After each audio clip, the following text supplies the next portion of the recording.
तो चलिए बढ़ते हैं आज की कहानी की ओर। दोस्तों, मेरा नाम आमिर है और ये उस समय की बात है जब मैं काम के सिलसिले से हैदराबाद वसीम के पास गया था। दरअसल वसीम मेरे खालू का लड़का था और उसके कहने पर ही मैं पहली बार हैदराबाद आया था। यहाँ पर आकर पता चला कि मैं जिस काम के लिए यहाँ पर आया था वो काम किसी और को दे दिया गया है। फिर कुछ दिन ऐसे ही मेरे यहाँ पर बीत गए पर कोई भी काम नहीं मिला। और ऐसे ही एक रात जब कंपनी से काम करके वसीम भाई आए तो उन्होंने बताया कि एक काम है, अगर तुम कर सकते हो तो महीने के 25,000 रुपए मिलेंगे। वसीम भाई की ये बात सुनकर मैं बहुत ही ज़्यादा खुश हो गया, क्योंकि गांव में मैं बहुत ही मेहनत मजदूरी करता तो भी मैं महीने का इतना कमा नहीं पाता। अभी दोस्तों मैं यही सब सोच ही रहा था कि फिर जो उन्होंने बताया उसे सुनकर तो मैं हैरान हो गया। दरअसल उन्होंने बताया कि तुम्हें एक कब्रिस्तान में रहना होगा और वहां पर जनाजों को दफनाना होगा। उनकी ये बात सुनकर मुझे डर भी लग रहा था, क्योंकि कब्रिस्तान में रात बिताना कोई आम बात नहीं थी। लेकिन मैं उस कब्रिस्तान में रहने के लिए फिर भी तैयार हो गया, क्योंकि मुझे यहाँ पर आए 15 से 20 दिन बीत गए थे पर कोई भी काम नहीं मिला। अगर मैं इस काम को भी मना कर देता तो फिर शायद ये काम भी ना मिलता और 2 महीने के बाद ही मेरी बहन रजिया का निकाह भी करना था। इसलिए मैं उस कब्रिस्तान में रहने के लिए तैयार हो गया। फिर इस पर वसीम भाई ने कहा कि कल सुबह हम दोनों उन मौलवी साहब के पास चलेंगे। फिर हम दोनों खाना खाकर सो गए। दोस्तों अगले दिन सुबह हम दोनों उस मौलवी साहब के पास गए तो मौलवी साहब के घर पहुंचने पर हमने देखा कि मौलवी साहब जी एक छोटी सी बच्ची को गोद में लेकर खिला रहे थे। उन्हें बच्ची के साथ खेलता हुआ देखकर हम दोनों मौलवी के पास जा पहुंचे।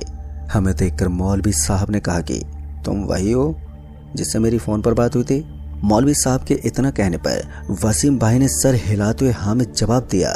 फिर मौलवी साहब जी ने हमें उस कब्रिस्तान के पास लेकर आ गए जहां पर हमें रहना था। जब हम तीनों उस कब्रिस्तान के पास पहुंचे तो हमने देखा कि ये कब्रिस्तान बहुत ही अजीब तरह का लग रहा था, क्योंकि वो कब्रिस्तान पेड़ों से घिरा हुआ था। पर उस कब्रिस्तान के अंदर जाने के बाद हमें दिन में भी ऐसा लग रहा था कि यहाँ पर शाम हो गई है, क्योंकि वो कब्रिस्तान पेड़ों से बहुत ही अजीब तरह से ढक रखा था। फिर हम तीनों उस जगह पर पहुंचे जहाँ पर हमें रहना था। ये सब देखकर मुझे अजीब लग रहा था। अभी मैं यही सब सोच ही रहा था कि तभी मौलवी साहब ने कहा कि कब से रहने के लिए आ रहे हो आप। उनके इतना कहने पर मैंने कहा कि वो खान साहब मैं कल से आ जाऊंगा। मेरे इतना बोलने पर उन्होंने मुझे 15,000 रुपए हाथों में एडवांस दे दिए और कहा कल से आ जाना। इतना बोलकर वो चले गए। फिर हम दोनों भी वहां से घर लौट आए। घर लौट कर आने पर मैंने वसीम भाई से कहा कि भाई तुम्हें वो कब्रिस्तान कुछ अजीब नहीं लग रहा था। मेरे इतना कहने पर उन्होंने कहा कि वो कब्रिस्तान बहुत ही पुराना है, जिस वजह से तुम्हें ऐसा लग रहा होगा, और वहां पर ऐसा कुछ भी नहीं है। इतना बोलकर वसीम भाई अपने काम पर निकल गए। फिर मुझे लगा कि शायद मैंने गांव में ऐसा कभी देखा नहीं था, इस वजह से मुझे ऐसा लग रहा हो। और जब शाम को वसीम भाई काम करके घर लौट कर आए तो उन्होंने मुझे एक चाबी दी। उस चाबी को देखकर मैं समझ गया था कि उसी कब्रिस्तान की चाबी है। फिर उन्होंने बताया कि मौलवी साहब मिले थे, उन्होंने ये चाबी दी है और सुबह तुम वहां पर चले जाना। दोस्तों वसीम भाई के इतना कहने पर मैंने उनसे कहा कि ठीक है भाईजान। फिर अगले ही दिन सुबह के वक्त जब मैं उस कब्रिस्तान पहुंचा तो जैसे मैं उस कब्रिस्तान का गेट खोल ही रहा था कि तभी एक जनाजा आता हुआ दिखाई दिया। उस जनाजे को आता हुआ देखकर मैं गेट खोलकर कब्रिस्तान के अंदर गया और अपने बैग को उस रूम में रखकर बाहर आ गया। बाहर आने पर देखा तो वो सभी जनाजा लेकर अंदर आ गए थे।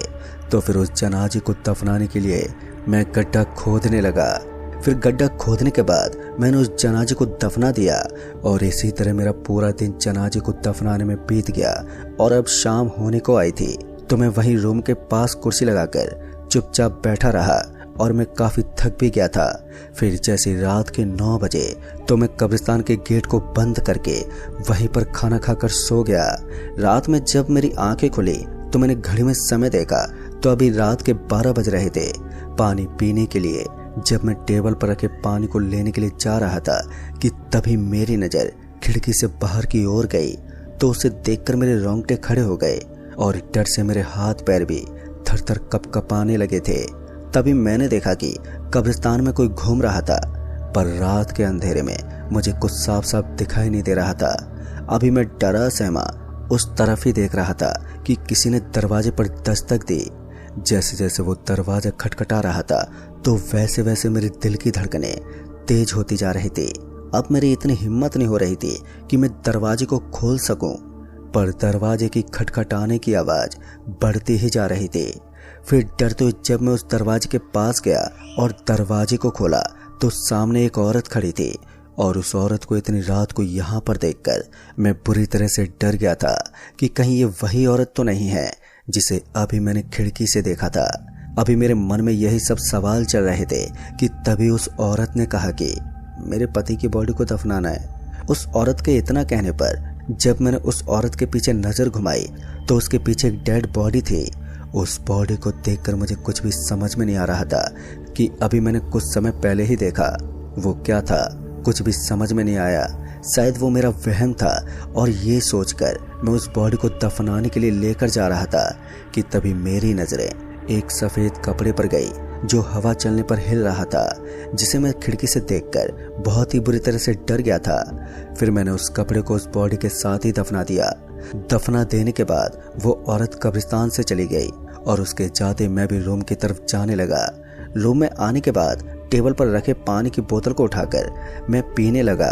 अभी मैं पानी ही पी रहा था कि मेरी नज़र फिर से खिड़की से बाहर गई तो बाहर कुछ भी नहीं था, पर जिसे देखकर मैं डर रहा था वो एक सफ़ेद कपड़ा था जिसे देखकर मैं इतना ज़्यादा डर गया था। अभी दोस्तों मैंने ये सब सोचा ही था कि तभी जो मैंने देखा उसे देखकर तो किसी की भी रूह कपकपा जाए। दरअसल मैंने देखा कि अभी कुछ समय पहले जिस बॉडी को मैं दफना कर आया था वो बॉडी उस कब्र से बाहर निकल रही थी। उस बॉडी को कब्र से बाहर निकलते हुए देखकर मेरे हाथ पैर कपकपाने लगे और तभी आसमान में बिजली कड़कड़ाने लगी और बादलों की भी गरजने की आवाज और भी ज्यादा डर का एहसास दिला रही थी। देखते ही देखते वो डेड बॉडी उस कब्र से पूरी तरह से बाहर निकल गई। कब्र से बाहर निकलने के बाद जो मैंने देखा उसे देखकर तो मैं बहुत ही ज्यादा डर गया था, क्योंकि कुछ समय पहले जो औरत यहाँ पर डेड बॉडी लेकर आई थी वो बॉडी किसी और की नहीं बल्कि उसी औरत की थी जिस औरत ने मुझे डेड बॉडी दफन करने के लिए कहा था। अभी मैं उस औरत को उस कब्र से निकलते हुए देख ही रहा था कि उस औरत को कब्र से निकलता हुआ देख मुझे कुछ भी समझ में नहीं आ रहा था कि अब मैं क्या करूं।